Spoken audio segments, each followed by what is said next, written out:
যত এগিয়ে আসছে হাওড়ার প্রচারে অভিনবত্বর ব্যাপার একটা দেখা যাচ্ছে।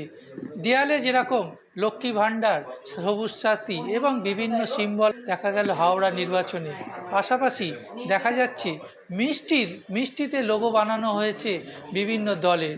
তৃণমূল কংগ্রেস, বিজেপি, কংগ্রেস এবং সিপিএমের লোগোয় মিষ্টি বানানো হয়েছে। প্রচুর মানুষজন আসছে এই হাওড়ার প্রসিদ্ধ মিষ্টির দোকানে মিষ্টি কিনতে।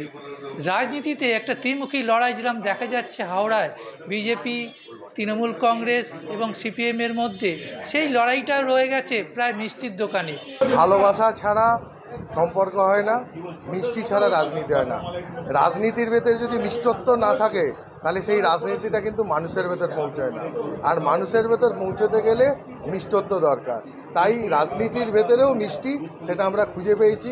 আর এই সিম্বলিক মিষ্টি মানে হচ্ছে যে যার প্রার্থী, সে তার সমর্থক, তারা তাদের সমর্থকের জন্য মিষ্টি নিয়ে যাবে, তাদের পরিবারকে দেবে, তাদের সমর্থকদের ভেতরে বিলি করে তাদের দলকে সমর্থন করবে।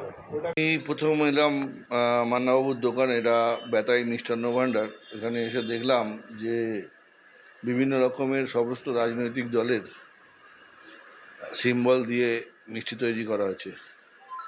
দেখলাম এখানে সবচেয়ে বেশি, সবকটার দামই এক, কিন্তু ওজনের হেরফের বুঝলাম।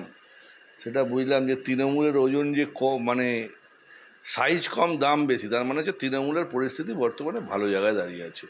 সিপিএমের দেখলাম সাইজ বড়, দাম একই, অর্থাৎ কমরেডই রয়েছে। এবারে দেখা যাক কে জয়লাভ করবে।